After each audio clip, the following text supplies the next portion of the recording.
Good morning! Good morning, everyone! Ang mga inaihay, oh. Oh, dagan ka, adyo.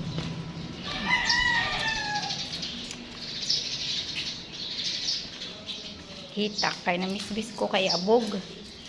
Basta dili mahumalang balay kay abog, jud. Kay na may yuta-yuta. Shhh!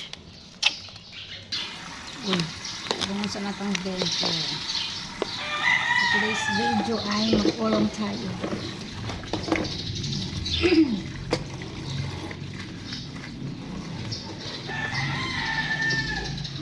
Cute sa kong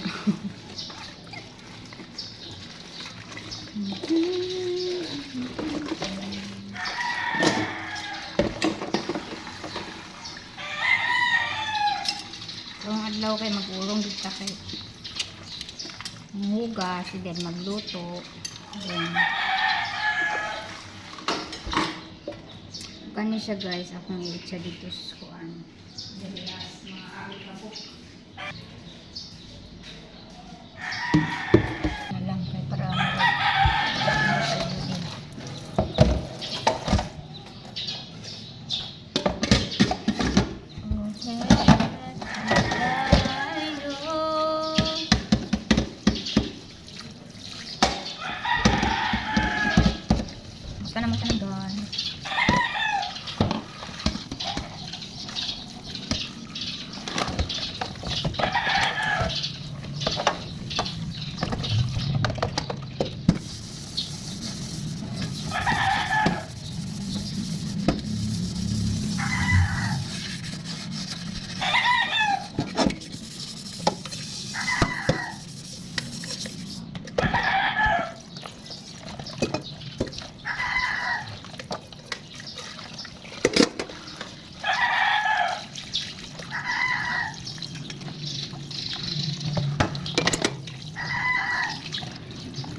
hawan akong gihimo guys.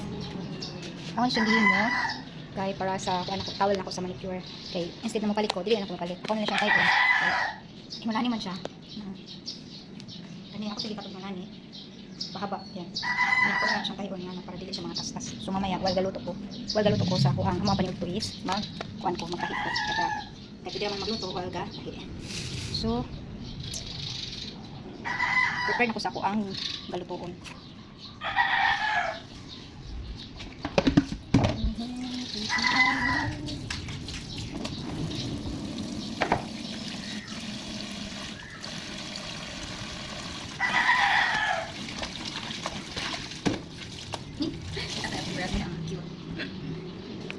And then para ako nagtambit rambit ang tarong. And then ang karne dili ano siyang pamalitas then para sa freezer.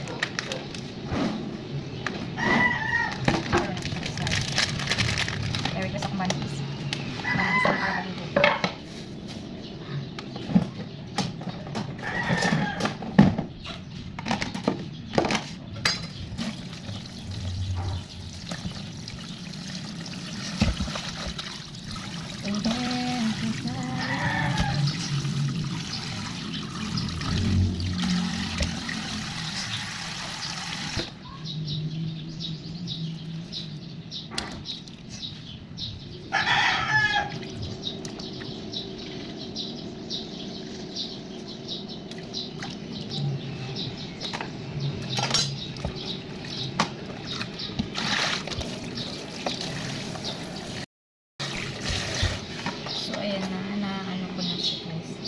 Bago ko kasi nipasok sa freezer to, hinugasan ko na ng paulit-ulit. And then ngayon, hinugasan ko na naman ulit para make sure na mawala yung mga taga-taga nila. Tapos ngayon, hindi ko lang yung sinugas naman.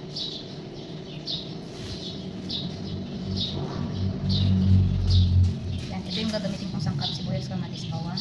And then, maraming kamatis.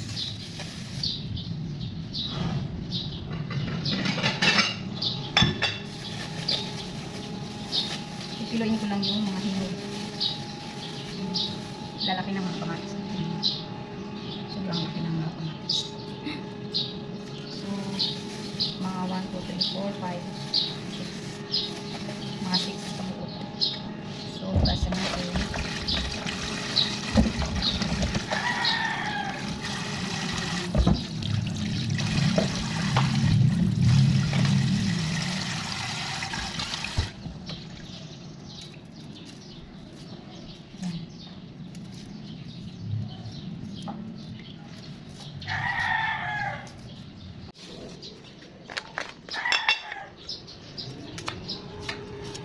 Hindi masyadong malaki. 5 minutes yung hiwa.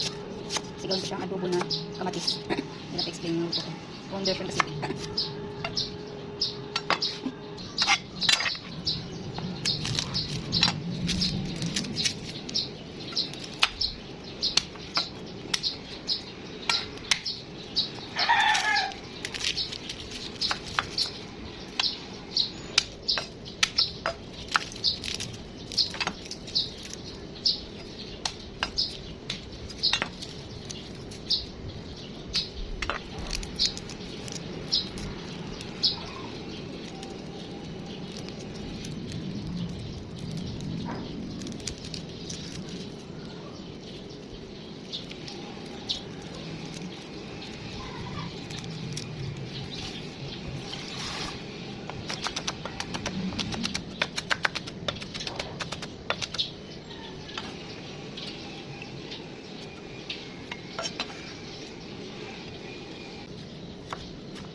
Ito na yung nagawa ko. Yan. Ito naman yung baso.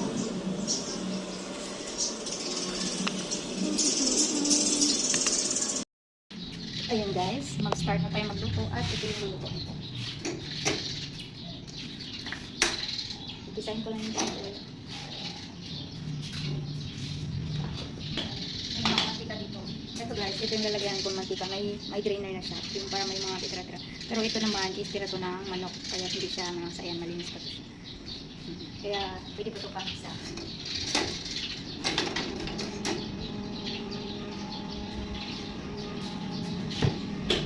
Ang luto ko ngayon is kamatisan na baboy. Ay, adobo na baboy na kinamatisan. Yun. Version ko lang yun guys ha. Yan ko na yun. Bawang muna. Babrownish na natin yung bawang. Is sibuyas. Para hindi natalsikan natin. And then, ilunod ko na yung kamatis.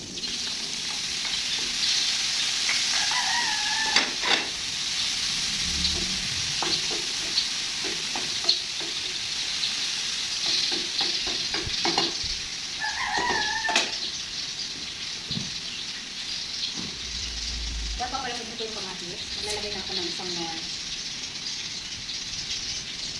Para masubok ang iyahang.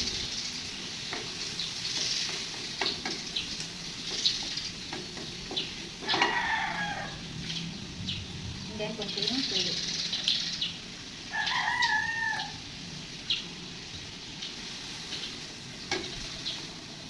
Green.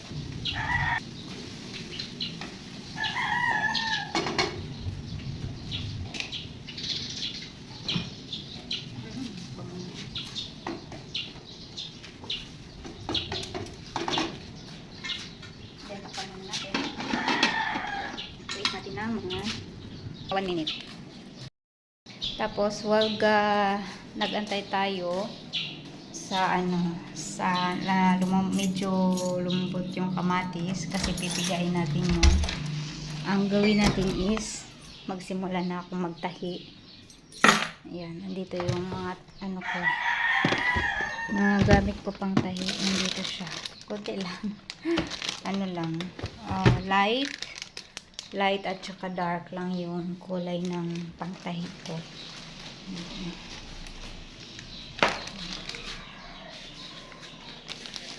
Tapos mag-start na ako. Para pag may magpa-dinis sa akin, para din yung mga gagamitin ko. Oh, lubat na ako. Gagamitin ko ngayon is itong light. Kasi ito yung nababagay dito sa tatayin ko.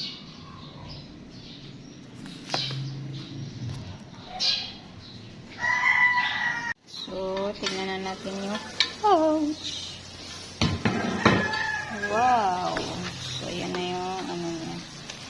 Itsura niya. So, pipigain pa natin yung ganyan. Pipiga.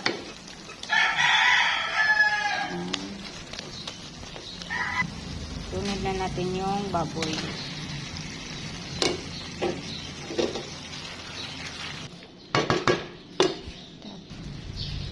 Yan, after nyan, lagyan natin ng pepper. Uy, gusto ko yung pepper. Pepper. Ito na pala yung ating baboy na kamatisan. And then, dagdag tayo ng konting tubig para lumambot siya. Ayan. And then, ayan pala guys, dinagdagan ko na siya ng konting tubig para lumambot pa siya. Kasi kulang pa siya sa lambot. Okay, after ilang minuto natin pinakuluan, yan na yung tsura niya. Okay, tignan natin kung ano na yung itsura. Wow! So, ganyan na yung itsura niya. Yan.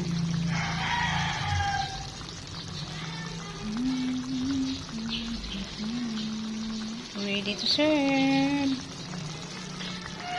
Taob na naman yung kaldero nito sa kanin.